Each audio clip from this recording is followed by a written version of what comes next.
Me? You think this is funny? In a cosmic sort of way, yes. Well, Mr. Funny Man, is this how you get your sick kicks? What? It's just an ordinary crabby... Oh my goodness! Yeah, I think it's about time. I'm going to show you guys the two methods I use to animate, that being frame by frame and rig making. When it comes to frame by frame, I usually use it to set up these animatics to get a better idea of what I'm trying to create. Then once I'm happy with the rough animatic, then I just use some weird hierarchy shit to turn it into a rig. I'm going to leave timestamps in case you just want to jump straight to rig making. Also, I use Clip Studio EX to make all of my animations. I do not use any other software. Anyways, I'm going to stop yapping now. When you load up Clip Studio here, you're going to see that there is no canvas. So we gotta fix that. But we're going to make an animation canvas. So up here in the top left, there's a button that says new. Boom, you just press that. And then you got these different projects to choose from. The one that we want is on the far right, which is the animation one. All we really need to change here is the width and the height of the canvas itself. So I usually go for a landscape or portrait one. This is portrait. Or if you want to do like assets, I usually go for a squared format. Also, if you want to, you can change the frame rate over here. I just keep it at 24 though. And when you're all done, just press OK, and then boom, you got this. Now on the off chance that a timeline does not appear, fear not. If you go up to Windows here and go all the way down to timeline, boom, there you go, you got a timeline. That's where you're going to be doing all your PBGB shit. Basically, all we're going to do is set up the keyframe. So here, let's draw like a little happy guy right there. Okay, look how happy and smug he is. Anyway, that's frame one. Anyway, that's the first frame done. So now if we go down here, click anywhere on this timeline. So let's do frame 9 for example, and click this button here. It's gonna make us a new animation cell. So we click that, and whoa, the face has disappeared. We're now gonna press a button that's gonna allow us to see the previous drawing that we've done. This is called the onion layer. So it's right here. You press that, and whoa, the face has turned blue. So now we can draw it again if we really want to. Whoa. Look at. Oh, he's smiling. Look at him. Press play now. It's just gonna look. Whoa. Oh, he's so happy. He's so happy. So now we've got two drawings. Let's add a funny photo on. Let's make him sad for no apparent reason. Oh, he's sad now. Look at him go. He's happy and sad, and he's on an emotional roller coaster right now. You can also split these clips up if you really want to, and just like drag them around on the timeline. There we go. There's our sketch layer. So what I usually do now is like to change the color of this entire folder. So then when I come to inking, it's easier to look at, because black on black, it's kind of difficult to see what you're drawing on compared to black and red maybe, but I don't know. So if you want to do that, all you have to do is just click on the animation folder, make sure it's highlighted blue. If you come down to the right side here where it says effects, press this button here that says layer color, and look at that, it's changed every single frame. All 3 frames that we've done are now blue. To keep things simple, I'm going to rename this one the sketch folder. I don't know why it's in whatever. Okay, what we need to do now is make a new animation folder and use vector layers to set up the inking. So what we're going to do is go down here, we're going to press the new animation folder, so it's going to bring up a new file. Now where I said before to press new animation cell, we're not actually going to do that. We're going to go up here to this button right here, and it says new vector layer. We're going to press that. It's going to be like a little cube that's next to our layer. That basically just means it's a vector.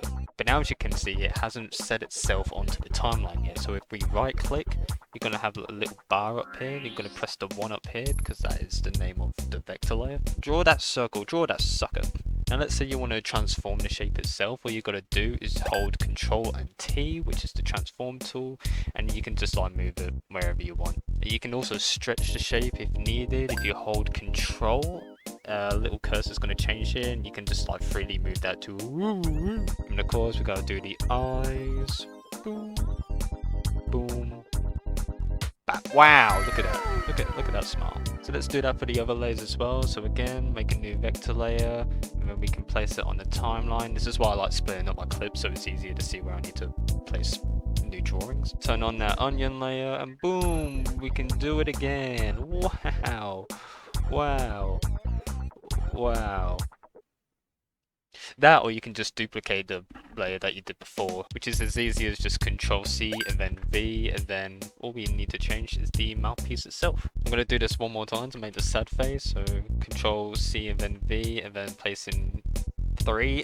And let's give it a little sad face. There we go. We can then turn the sketching layer off by pressing this eyeball here, and then if we press play, you can see all 3 emotions that this weird smiley face is going through. Now it's time to color, so we have to make a new animation folder underneath the inking one. This one we don't need vector layers for, so we can just use the simple new cell animation thing. We're going to be using the bucket tool to speed up the process, and the bucket tool I like to use is the second one. It says refer other layers, which basically allows me to just simply tap it once and it's all gone, compared to the other bucket tool where if I tap it, it fills the entire screen. We don't need that. So now we're going to do the same for the other frames. I'm going to slightly change the color here just to spice it up a little bit, why not? Boom, so now we have yellow, green and red. That's literally all there is. That's literally all there is to frame by frame animation. But that's not what we're doing. We're here to rig. Alright, so we're going to use Kirby as an example because who the fuck doesn't love Kirby? And we're basically going to turn this little pink ball of chaos into a fully moving rig, sort of. So the first thing that I've done, and I've already done it in advance, is basically set up all the keyframes that we're going to be drawing Kirby into. But instead of jumping straight to the vector layer, we're going to press the button to the right of that, which is the new layer folder, and that's going to set up a folder in our new animation folder. So basically we're going to put all of our assets into this folder. That includes the ink, color, shading if you really want to. So I'm going to press the folder again and then drag this folder into folder 1. So you can see it's kind of like others. Then I'm going to rename this folder to, I don't know, like body for example. Woo! And then if you press the vector layer, it's going to go into the body folder. Next thing is to put that all onto the timeline here. I'm just going to drag it across here to make sure that this is the only frame that we're working on. And now all that's left is to, well, draw Kirby's body, which, wow, it's a goddamn circle. So after 1,000 tries, I finally got a circle that I'm happy with. But you may not be happy with the actual thickness of the line itself. Lucky for you, you can actually change that, and this is why vector layers are so good. If you come up here to this little cube in the top left called Operation, and then press on the line itself, you're going to see all of these little nodes here. And these nodes are important. You can like move them around, you can give Kirby spikes if you really want to. But what we're interested in is changing the thickness of the brush itself. So if you come down here, it's going to say brush size. So we can just reduce that if we really want to. Let's put it to like thickness of 8 maybe. Click away from it and look at that, look at the difference there. Now we need to color in Kirby's body, and usually for me I like to put the sketch layer in front of the inking layer, just so I can see where I actually need to draw the limbs. But for now, if we turn the sketching layer off, come back to the body layer here, press the new raster layer, drag that underneath the ink layer. I should probably rename that actually. Make sure this layer is highlighted. We're going to get the fill tool and just fill that in. Then if we turn the sketch layer back on, we can see that, well, we've got the body ready. So now all we have to do is just the same but for the other limbs, and I usually like to do the front limbs and the back limbs. So let's start with the front limbs. So again, press the vector, get your inking pen ready, and just go over where you need to draw the front limbs. So boom. There you go, that wasn't so, that's a weird foot. But again, if you turn the sketch layer off, make a new raster layer in the front limbs folder, call that color again if you really want to. Then all we need to just fill in is this little white bit here. There we go. Then we can just use the fill tool to color in the foot. Now Kirby's limbs here do look a little short for my liking, so I'm going to increase its size. And all we need to do is just press on the front limbs folder, Control T, and then while holding Shift and Alt, we can drag that up and make it bigger if we really want to. But okay, that's too big. Now to speed up the process, all we really need to do is just duplicate what we've made. Then that can act as the back limbs as well.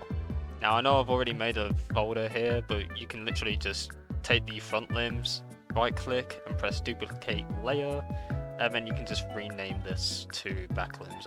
So I'm just going to do that. Now since it's a duplicated layer, all we have to do is just Control T, drag it to the other side of Kirby, flip it around by pressing this button here, and then press OK. And I know that looks weird. All we have to do is drag this back limbs folder and put it underneath the body folder, and boom, there you go. That looks more presentable. Again, if you turn your sketch layer on, you can see where you kind of need to line it up. Then all that's left is to draw Kirby's face. Same old, and we're just gonna call this face.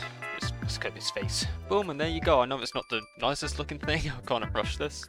You can take your time with it. But let's look back on all of the folders that we have. So we have the face folder, we have the front limbs folder, we have the body folder, and the back limbs folder, and all of that is placed neatly into this one folder. If we actually click this folder and do Control T, we can then move this entire like Kirby around if we really want it. Right, so now we've got frame 1 of this ugly mug. We just need to copy and paste this onto the other frames basically. So we click on 1 here and then do Control C and then V to duplicate it. If we come down to the timeline here, drag the 3 frames, press 2, and this is where I'm going to introduce an animation term known as squash and stretch. We're basically going to stretch Kirby's body up. So to do that, we just need to press the body copy layer, press Control T, and then if you hold Control and drag it up, we're basically giving Kirby more of a forehead. Next is the limbs, but now since we drew Kirby's arm and foot on the same layer, you can separate them if you really wanted to make it easier. But what I found is that if I use the Lasso tool here, make sure that I'm highlighted on the folder itself.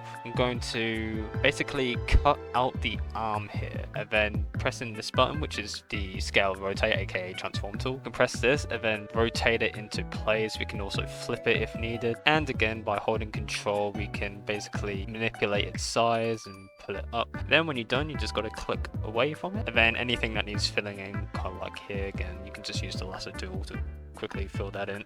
Then for his foot, I'm just going to tilt it on a axis slightly to make it look like he's tippy-toeing. Yeah, so that was the front limbs. Let's do the same for the back. So we're just going to highlight what we need to move, which is this arm. Do that. We're going to squash it and then stretch it into place. Boom, that looks acceptable. Wow, look at Kirby go there. Now since Kirby is making a completely different facial expression, we're going to reset the layer basically. And the quickest way to do that is just to press this button up here next to the redo. It says delete. Pressing now will just get rid of everything that has been drawn on that layer, so then you can just go over it again. Wow, look at him go. He's stretching. He's a stretchy boy. Yeah, I thought I'd just skip over this part because I seem to be repeating myself a lot. So instead I'll use this time to just say, if you've got any questions, then please let me know in the comments and I'll make a follow-up video. Also, feel free to follow along if you're liking this video. Like, I'd love to see what you guys do with your renditions of what we're doing. Like, even if you want to change it a little. Like, I want to see. So now we've done all the keyframes here. The next step is to do the in-betweens. And this is where I like to start splitting up the clip so I can move it separately. So if you come down here on the timeline and line it up with your sketch layer where it's already been split, you're going to press right click and then come here where it says split clip. Press that and you're basically going to do that for each frame. Now I like to animate on 2s, and as you can see most of these frames are on 3s at the moment. That's because we need to add in-betweens, and the in-betweens are usually on 2s or 1s. But it's how I'm feeling. We basically need to drag each frame out to allow room for these in-betweens. So that's what we're going to do. So if we drag here on the timeline, that's going to allow for more frames. I'm also just going to drag the paper here because hey, why not? So you want to drag out each frame like so. Basically we just need to make an in-between from point A to point B, which is frame 2. Now how do we do that? Well, we copy and paste. So we're going to take 1, we're going to duplicate it, it's going to become 1A. Insert 1A onto the timeline here. Then we're basically just going to manipulate the shape of 1A into the right position as so. Now let's say point A and point B has a bit of distance between them. I'm going to substitute that with a smear frame. So all I'm going to do is just select and delete the line that makes the hand and replace it with this really ugly smear frame. That way when we play it back it goes really quickly and no one will notice unless they pause it on the perfect frame. But I'm basically just going to drag this across and put it down to 1 frame. And don't forget to do the same to the backhand as well. Make sure to do the face as well, and the best way to do this is to turn off the body folder. So I'm basically just going to make Kirby squint here. And it should look like that. Oh, curse the spot. Onto the next one, and all we've got to do here is duplicate layer 2, so it becomes 2A.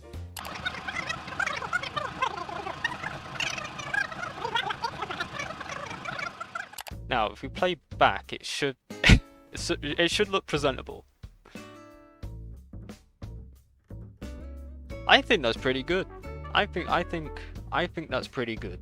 Now, since we have like a lot of dead space here, we can always move Kirby over and give him more room to dash. So I'm going to select every folder that we basically need to move. So that's 1, 1A, 2, and 2A. By pressing this little arrow, it will basically neatly put all the folders away, making it easier to find. And then I'm not holding anything. All you just got to do is tap the folders that you want to move. So it was these three. Go up to the move layer tool or K, and then I'm just going to drag Kirby across like so. Boom. So then we can move 3 like here maybe, and then a 3A over here slightly, and then that should be fine. So let's look now. Oh yeah, that was way better. That was way better. Now, because I don't shave that often, I like to give my characters a thicker outline to make up for it. And the easiest way to do that is just to select the folder as a whole, come down here to this little circle, press that. At the moment it's set to white, but if you press on here, change the color to black, it's going to give them a thicker outline, and then you can basically thicken the edges if necessarily. I usually do 5 or 6. Then go back, and here you go. It's a little animated Kirby, and you should be happy and subscribe and shit. Now, one thing I did forget to address at the beginning of this video is this blue border around the canvas. That blue border is important because that's basically your camera. Now, exporting is very easy. All you have to do is just go to File up here in the top left corner, down to Animation, and then press Movie. Once you do that, you just got to find the file you want to save it in. So I'm going to save it in my tutorial folder here. I'm gonna call mine Curb. Lol. A little pop-up is going to appear. You can just ignore this and press OK, and it's going to start exporting. And that's it. I hope this tutorial was very helpful. I know the methods that I use are a bit odd, but I really appreciate all of you taking time out your day to watch it. In fact, I actually prepared a speech for this. Wait, what?